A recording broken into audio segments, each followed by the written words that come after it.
Can everyone see lesson 12 here? I can. Yeah. All right. So Great. lesson 11, we finished lesson 11 then? What, Roberto? So we finished lesson 11 then? Well, we're going to leave off the rest of the text that we didn't get to last time. Oh, okay. I feel like, we've said most of the things that I wanted to say about Devekut, and Okay.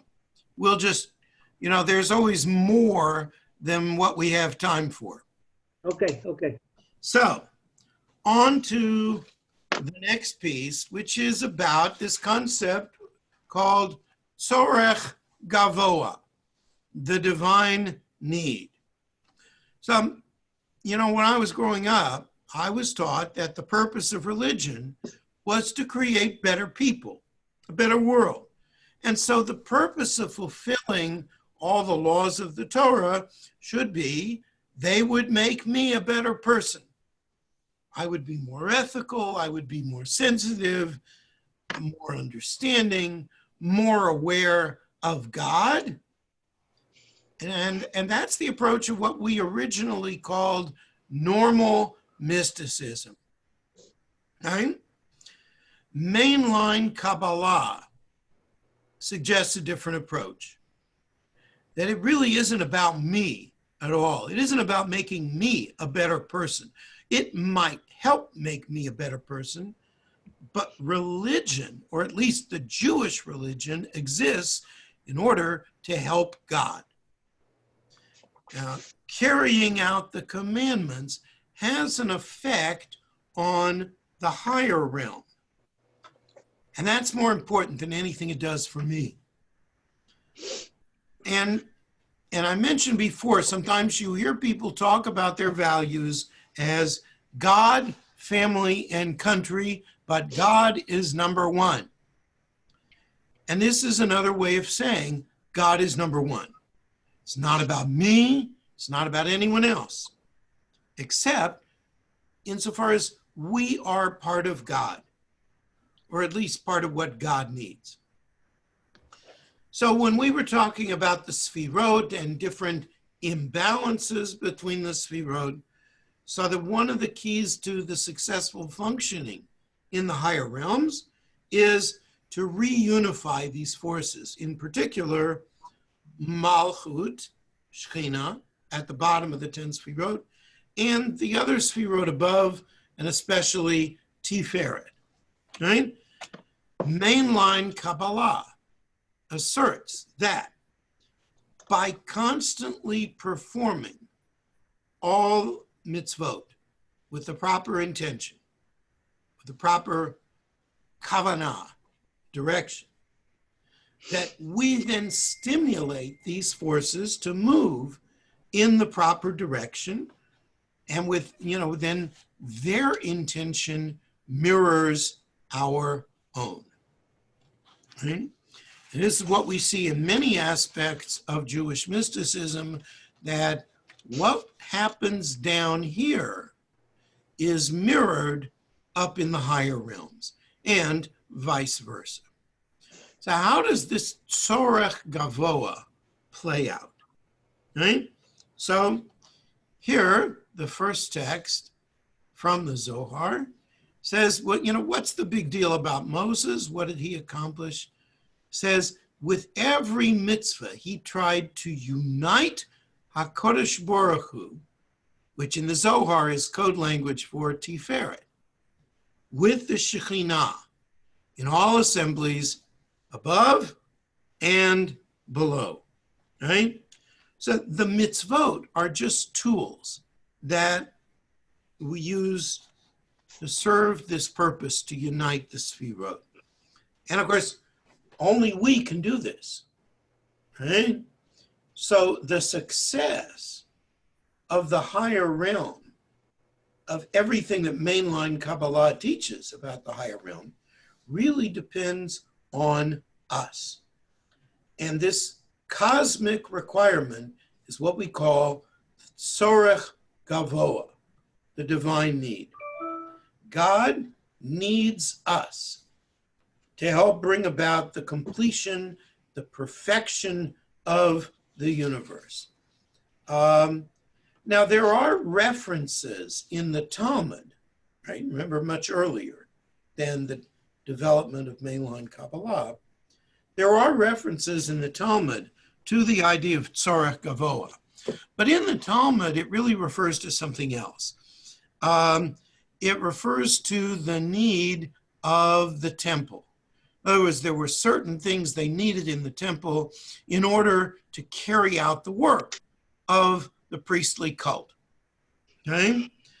I think the earliest direct reference to this term in the way that it's used in Kabbalah is in Nachmanides' commentary to the Torah in the 13th century, a little bit before the writing of the Zohar. Okay? So what is this? What is this about? It is, we're here to fulfill the divine need. And so in order to do that, we have to cultivate a certain amount of self-awareness of everything we are doing. We make sure that we commit no transgression, no sin, even inadvertently. We perform no mitzvot for personal benefit. It's all for the sake of uniting those aspects up above in the Sfirot. And that is, the Sora Gavoa. Now, if you believe that God is all-powerful, if you believe that God can do anything, all right, well, that's a problem for the idea of the Sora Gavoa. But you don't have to believe. You don't have to believe that God is all-powerful. It's funny because Rabbi Strauss has been reading a prayer on Shabbat morning for the armed forces, the United States, and it refers to omnipotent God. Well, I have a problem with that because I'm not sure that there is such a thing as an omnipotent God. I believe in God as powerful, but not as God who can do anything and everything, right? And in fact, Scripture never explicitly says that God is all-powerful, right? And the rabbis also understand God as not so powerful. As God sometimes weeps for the suffering of his people because God cannot prevent or end their pain. Right? The whole idea of God as being all-powerful does not appear in Jewish thought until the Middle Ages, possibly as a result of contact with Islamic philosophy. So you see that in Maimonides, but not really before.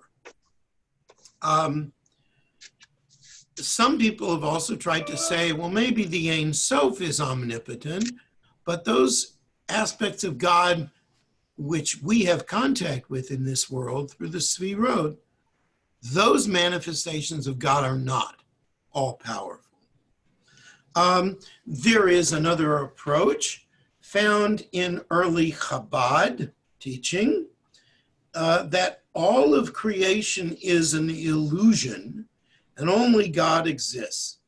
And if you penetrate beyond the illusion, then you realize God actually is omnipotent, but within our existence, we can't see things that way. To me, that's a little bit of gobbledygook, but that is the approach found in the teaching of the first Chabad Rebbe, Rabbi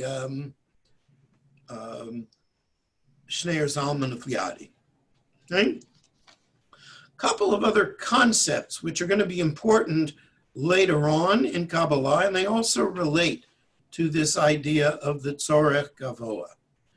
One of them is this term Adam Kadmon, which means primordial man. If you've seen the Sfirot in the form of a human body, right? You've seen that kind of a macrocosm of the human being. But it is really a way of understanding God, right? We humans in this world are modeled on the divine body, this Adam Kadmon, the Sfirot. And at least to some degree, one approach can be seen from the other, right? That we affect the divine body because of the mirroring effect. That, you know, a mitzvah that we do with the proper intention will have an effect in the appropriate spot up above in Adam Kadmon, in the realm of the Sfirot. So that's a little bit about Adam Kadmon. The second concept is yichud, unification. You know, we sometimes talk about the unifying God's name, right? When we declare the union of one God, right? But in Kabbalah, this takes on a whole bigger significance, right? We've seen that in mainline Kabbalah, the universe only works properly when the Sfirot are connected and when benefit flows in both directions, right? We send up mitzvot and not sin, and therefore there is this clear channel and benefit comes down to us from here, right? It's almost like a very sophisticated plumbing system, right?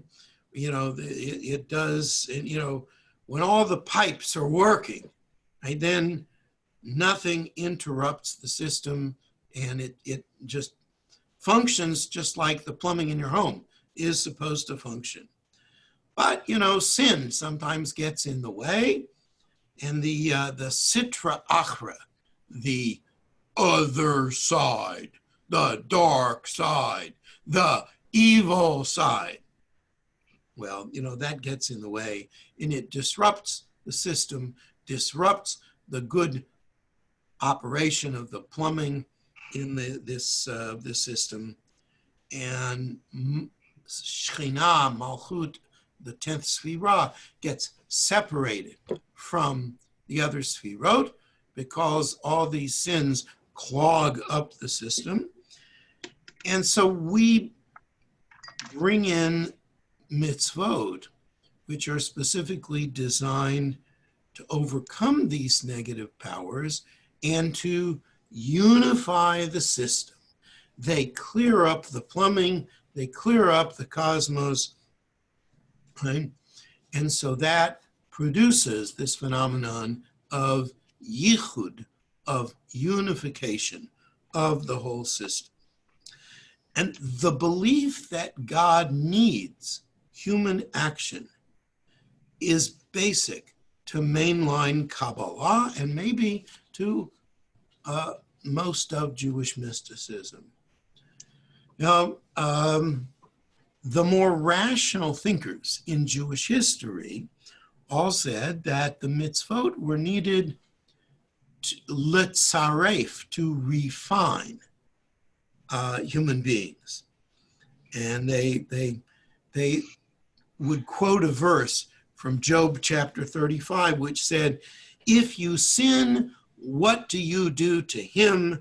If you are righteous, what do you give him? In other words, you don't really have any effect on the higher levels, on God. And the Kabbalists responded, it said, you know, when we need the mitzvot letzaref, you translate that as to refine human beings, but letzaref also means to join, that the mitzvot were given to join us to God. So in other words, the Sfirot were affected by human activity, not the Ein Sof on the highest level, but the Sfirot. Yes. The upper world needs the lower world. And even though the philosophers might try very hard to purify the idea of God, they sometimes had the effect of making God seem less real to the average Jew. And so this Kabbalistic idea of the God who is more limited, the God who needs human effort to achieve his purposes, took a very strong hold within Kabbalistic thought, and then in different communities over the centuries, in different communities of the Jews. Okay? I want to show you in the next couple of texts a couple of rabbinic antecedents to this Kabbalistic idea that God needs us. Danny? Yes. Yes. I'm into this. I completed this chapter this week, and I have a lot of notes, and I don't want to interrupt your flow, but I have a lot of questions about some of the stuff that is before text 2. Do you want to, should I avoid? Sure. Respectful to you, I want to avoid breaking your flow. Let's take a few minutes and try to deal with some of your issues now. Okay. So. And then, if we need to get moving a little farther, then we'll take some of that offline. That's okay. Okay. So just, if you need to cut me off, cut me off.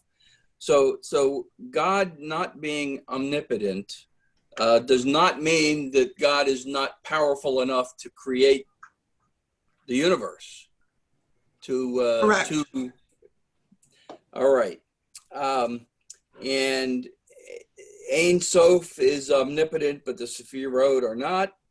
That's one solution to the problem. Right. Some Kabbalists taught that. Is Ein Sof God, or is Ein Sof just another Sphira above the Sphira? Above the Sphirot? Ein Sof is the level from which all the Sphirot emanate. But it's not God. Well, it's another manifestation of God. You might think of it as the core of God. Okay. But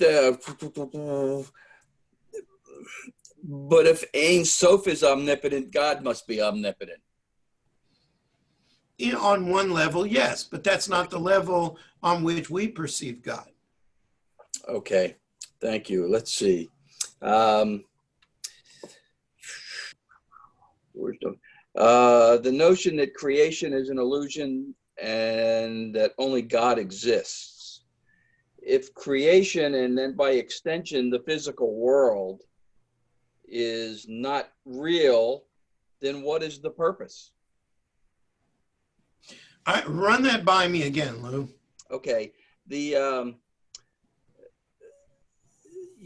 wrote that Rabbi Shneur Zalman, in his work, the notion that all of creation is an illusion and that only God exists. Yes. So, but if we're looking at the entire physical universe,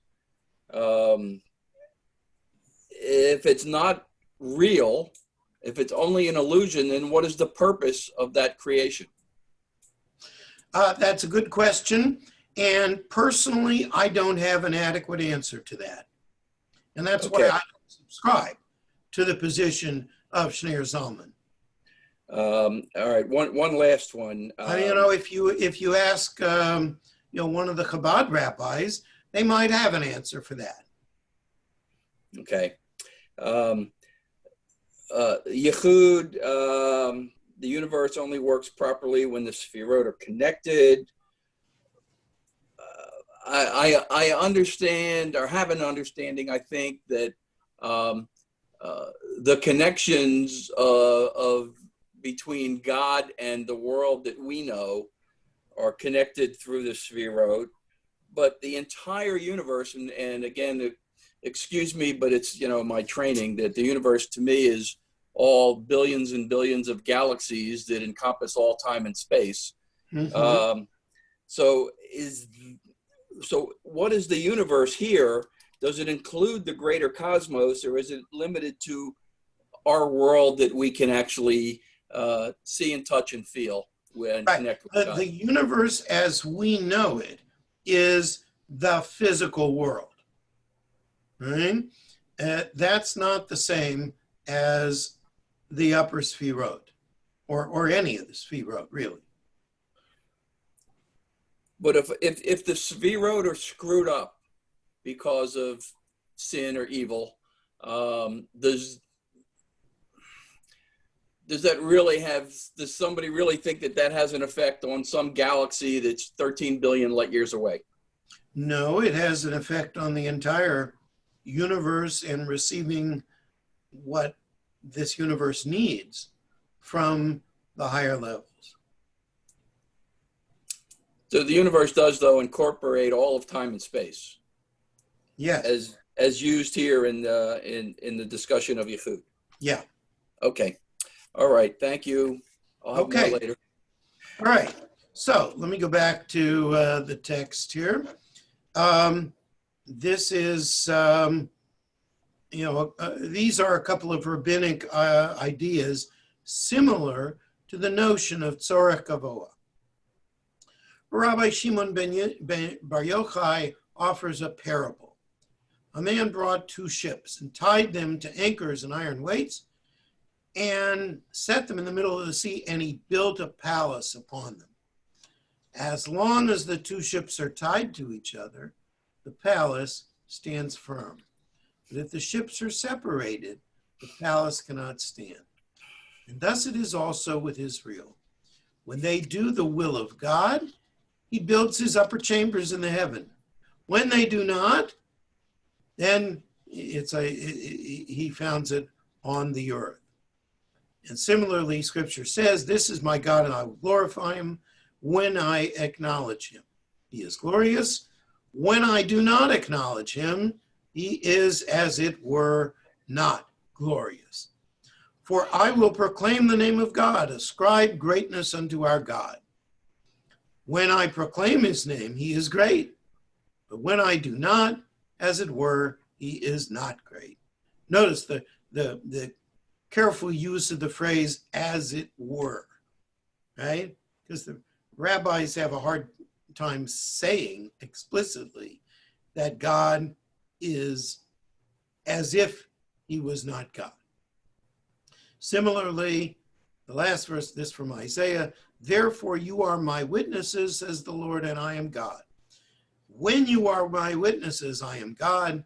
When you are not my witnesses, I am, as it were, not God." Right? So, without a human witness to God's greatness, how much difference does God's greatness really make? Heschel put it this way. He said, in this world, God is not God unless we are his witnesses. Right? Next text. Right? And then we'll take comments and questions.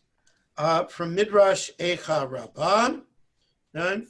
So here the verse from Numbers says, "And now let the power of God be increased." What's that about? It means when Israel does the will of the Holy One, blessed be he, they add strength to the power of the one above, as it says, "And now let the power of God be increased." And when Israel does not do the will of the Holy One, they, as it were, reduce strength from the power of the one above, as it is written, "The rock that bore you, you weakened." Right? So, you have study of Torah, you have the performance of the mitzvot, and they lead to the same end. Right? If you do them, you add to God's power. If you don't do them, you subtract from God's power. And there are many other rabbinic teachings where, when Israel does God's will, then it presumes to have other effects that bring direct reward to the world and to Israel. And so but here the purpose is independent of any benefit for Israel. It's all about increasing God's influence. So Kabbalists would look at this text and say, see, this is, the Ein Sof is not changed, but the Sfirot are affected by our actions. The Sfirot and their functioning depend on our labors. Comments or questions here? Yeah, does anybody else want to have any first? Go ahead, Luke. Okay. So in Rabbi Shimon ben Yochai's parable, God, even though we may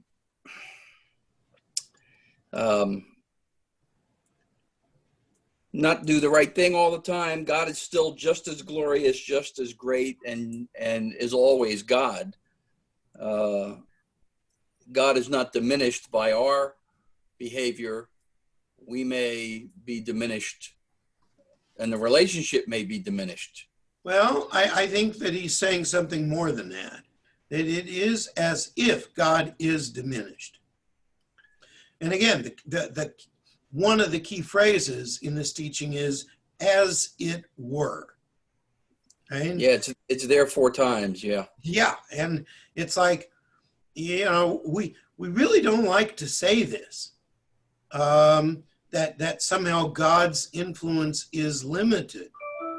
But by George, if we don't glorify God, if we don't proclaim God's greatness, then it doesn't function as well, as it were.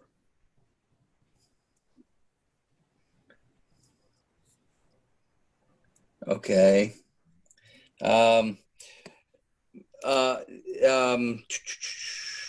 Where is it here? Deuteronomy 32:3, where Moses says, "For I will not proclaim the name of God, ascribe greatness unto our God." Mm-hmm. Is he speaking literally, he's speaking to the Israelites, but is he speaking to the Israelites or is he speaking to heaven? He is, well, in that chapter in Ha'azinu, yes, Moses is speaking to the Israelites, right?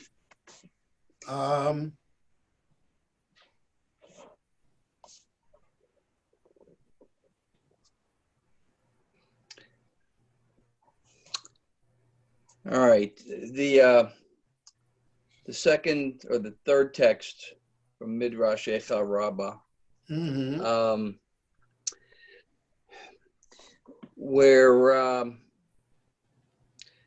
the power of God is increased or decreased, Mm-hmm. analogous to the force of physical force of gravity. The closer you are, the stronger the force. The further you are, the weaker. That sin separates you from God.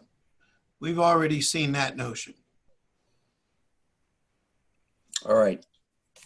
Sorry to monopolize. It's all right. So, anyone else have a comment or question up here? All right.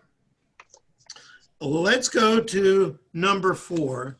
The Bahir is one of the earliest Kabbalistic texts. It's like near the end of the 12th century, so it appears maybe a century before the Zohar. And the Bahir is a relatively short text. The Zohar is an immense text. But Bahir, you could read, I don't know, you could understand it in a couple of hours. You could read it in a couple of hours. Zohar, it takes years to read, let alone to understand. But the Bahir, relatively short, and it assumes this idea of the Sora Gavoa.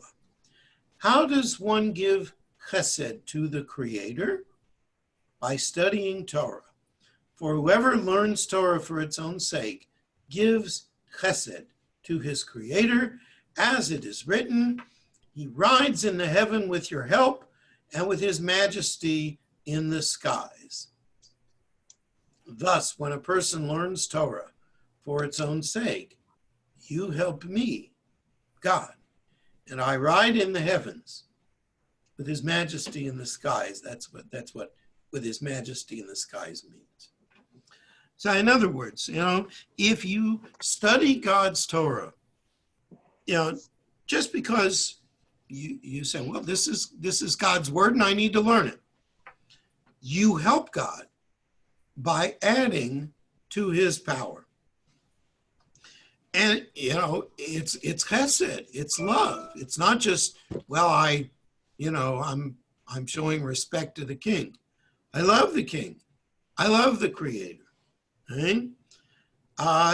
So maybe God also needs love. We like to say that everyone needs love. Maybe God needs love too. Right? So when you express love for someone else, you help them with the things that they need. And so to show love for God, you help unify God. You help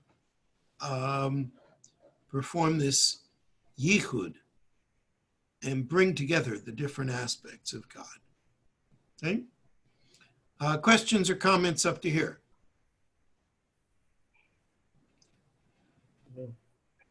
Just a kind of a general one. Is Sora Gavoa the basis of Heschel's God in Search of Man? Oh, very good question, Lou. And the answer to it is yes. My understanding is that in that book, one of Heschel's very important purposes was to translate Kabbalistic thinking into something that the average person could understand. But, he did it without using any of the Kabbalistic language. He had to invent totally different categories for that purpose.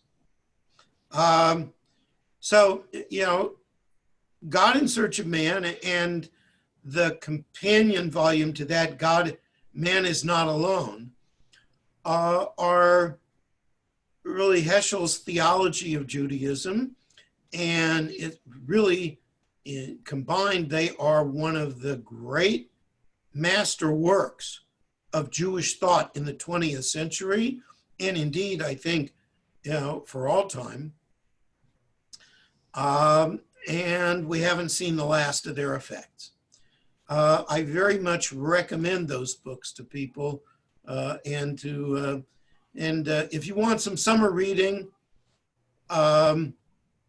by all means, take a look, especially at God in Search of Man, because that is really Heschel's attempt to express in a modern way without using the jargon of Kabbalah, some of which I've tried to spell out for you.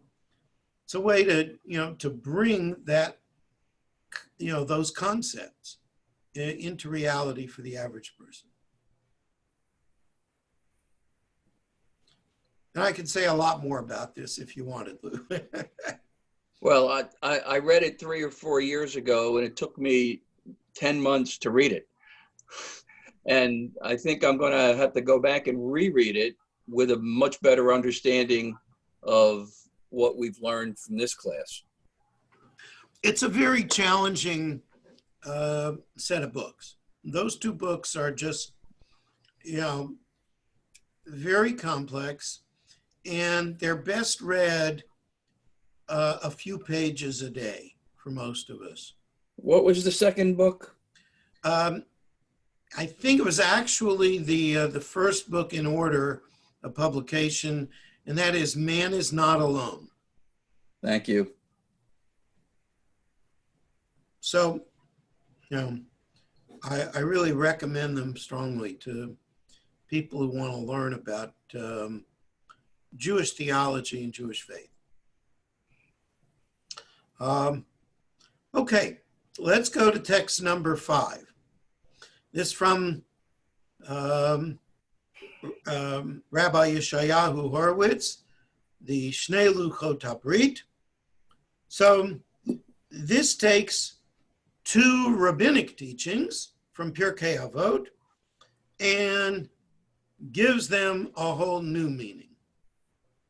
So he says, the first one says, all your deeds shall be l'shem shamayim, for the sake of heaven. Now, in the original text of Pirkei Avot, that wasn't something Kabbalistic. That was just,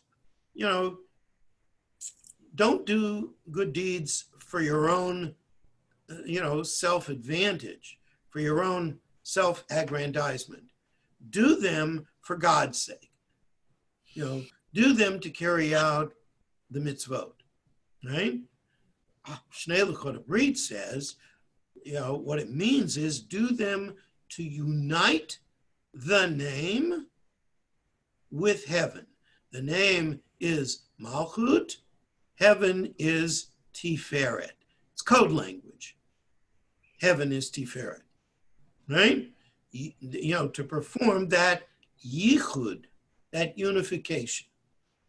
And here's the second piece from Pirkei Avot. Everything that the Holy One, blessed be He, created in His world, He only created for His glory. This means, says the Shalah, one must worship the name for the glory of the name, to increase the power above and unite the great name with its glory. Right. And it is true, the revealed explanation is that He created it for His glory, as the Zohar wrote, so that His divinity would be known. So there would be creatures who would know and recognize Him. And both of these explanations are true and depend on each other. Right? So the second text seems to say God doesn't need the creation. God built a world where there would be human beings who would know that there was a God. Right? Well, the Kabbalistic interpretation has it just the other way around. God needs us to unite the name with His glory. The name is Malchut, the lowest of the 10 Sfirot. The glory is associated with the Sfirah of Tiferet. Okay?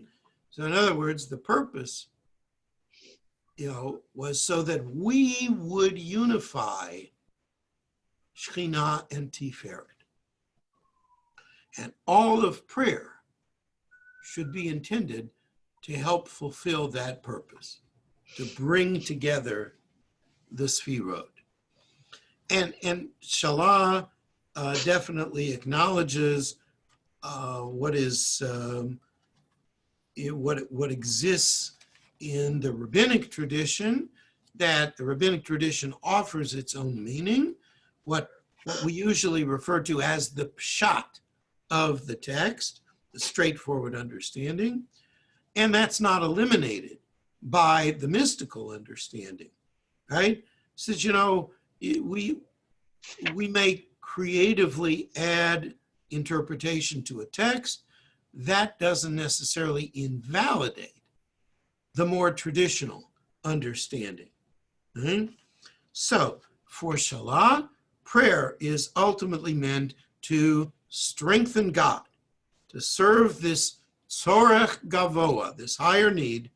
And, whatever you pray for, your prayer helps to strengthen the Sora Gavoa. right?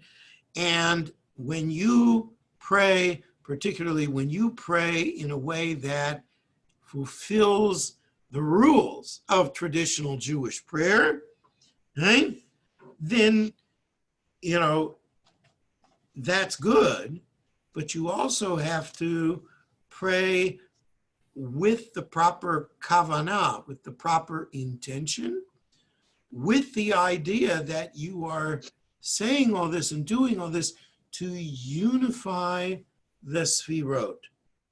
Right? That's part of the proper kavanah. And you really have to do it because the stakes are very high. Right? Shalah says, one who transgresses one mitzvah is as if he transgresses against all of them. So, you know, if you're actually affecting God and God's power in the universe, you better not mess up, right? Because you're going to have a very bad effect on a lot more than you think you are, right? And by the way, it's fine to ask God for certain things. Like, you know somebody who is sick, you're asking God to heal them, because that healing also strengthens God. So it's fine to pray for God to heal because in so doing, it's as if God heals himself. Okay? So we want that to happen. Not every Kabbalist necessarily agreed with that, but most of them accepted that praying for particular things also helps to serve the value of, bringing God together with yichud and fulfilling higher purposes. Questions or comments up to here? Yeah. Okay. Yeah. So prayer as we know it and understand it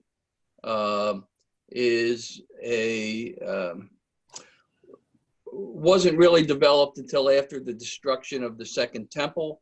Prior to that, there was ritual. Parts of it probably before, but the Mishnah fleshes it out a great deal. So yeah, but there was ritual because Abraham built an altar and Jacob built an altar and Moses built an altar, and God instructed Aaron and Moses how the priestly class should perform, should behave in its sacrificial offerings and so forth. But It wasn't prayer as we know it so much. So if the Kabbalists are looking at prayer as the reason, as strengthening God and what God wanted us to do from, let's say, from the beginning, from Adam, what was there prior to prayer that God wanted humans to do? Well, there was certainly sacrifice before prayer. There were, presumably deeds of chesed, deeds of loving kindness. So I think that's how many of the Kabbalists would assume that, even before Abraham, at least potentially, there would have been opportunities for people to fulfill that. But because people weren't very good at that, that's why God created the family of Abraham and the Jewish people. Whereas others would also say, well, that was built into the plan too, right? That from the beginning, God had the idea of creating Israel. And that's a very Israel-centric view of the world, more than most of us are willing to accept, even if we, live our lives extremely involved with Jewish practice. Even if most of us,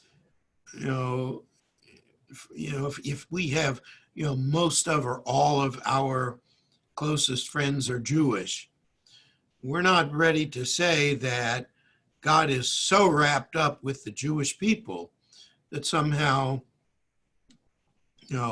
we have this special purpose that we can perform that non-Jews can't. But that is the message that is inherent in much of mainline Kabbalah, that it's a purpose that only the Jewish people can fulfill. Now, you can still get a lot out of mainline Kabbalah without subscribing to that part. Okay? You don't have to accept the idea that, God gave the Jewish people this particular way of maintaining and strengthening the cosmos without, you can reject that and still, find a lot in Kabbalah that is useful and meaningful, right? So that's the good news. But it's just, it's like a lot of other things. In Judaism, you may find that there are certain practices that just don't do it for you. And yet you don't throw out the whole of Judaism when you find something like that, right? Okay, text number 6.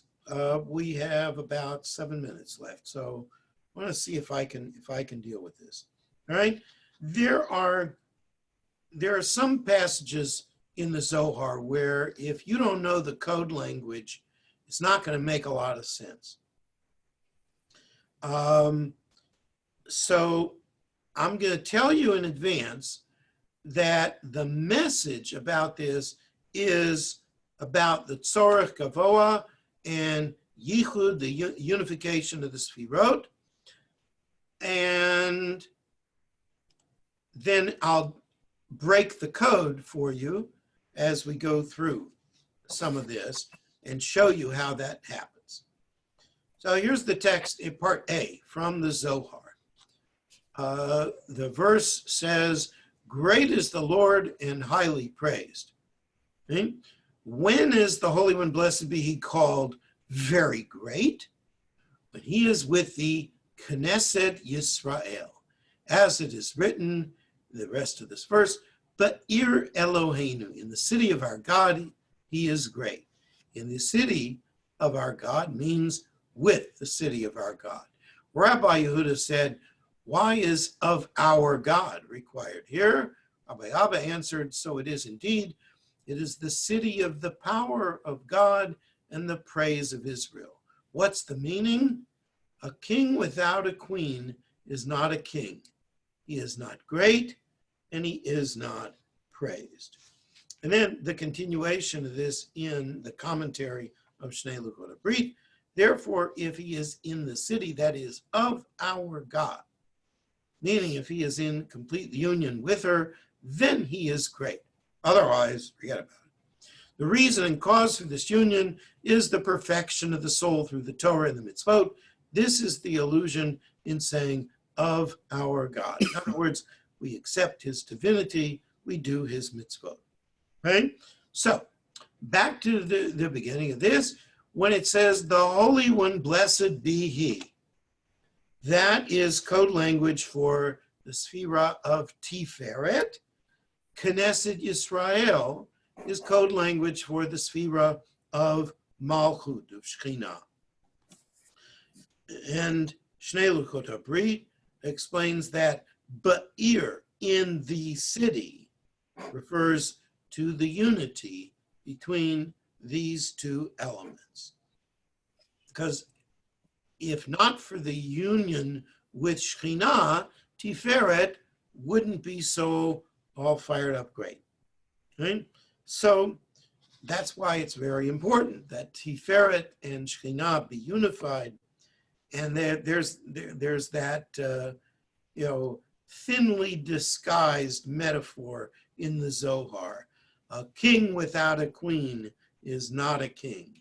In other words, if God is not unified, then God is, as it were, not God. And what brings about the union?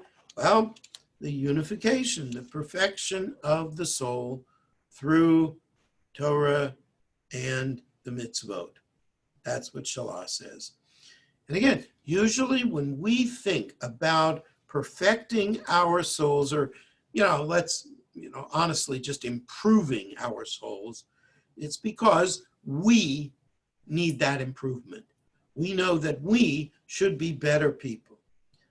Here, that's not the ultimate purpose. It's the higher need, the Sora Gavoa, that is the real goal.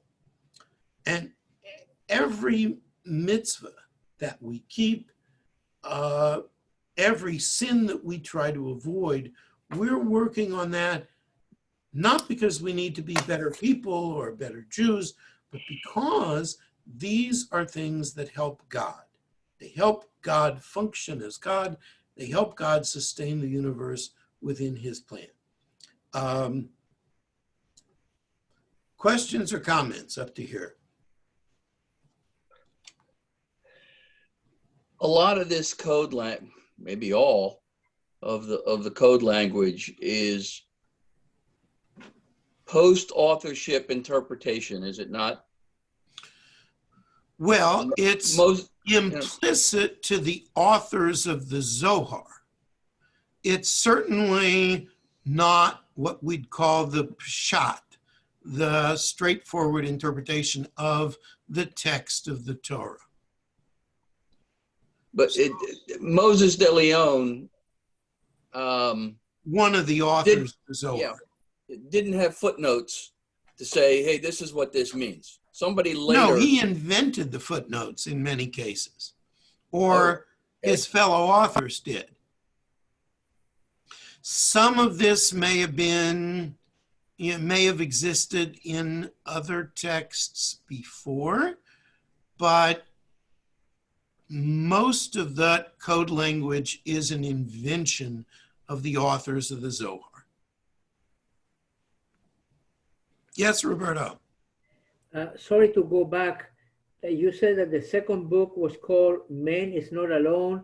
Can you repeat, please? I didn't write down the name of the first book that you said. Yeah, the first book, the one that Lou first mentioned, is called God in Search of Man. Okay, thank you very much. Okay. Any other comments or questions here? Not right now. Okay. Well, it's almost 1 o'clock, so I have one quick one. Are you going to do service this afternoon? Yes, that's going to be on at 7 o'clock tonight. Yeah, because I didn't have the link, so I'm sure I'm going to get it later. Okay. Yeah. Okay. Thank you very much. Hope to see you all next week. We will continue next week. Thank you. Thank all you. Right. Bye, Lou. Bye.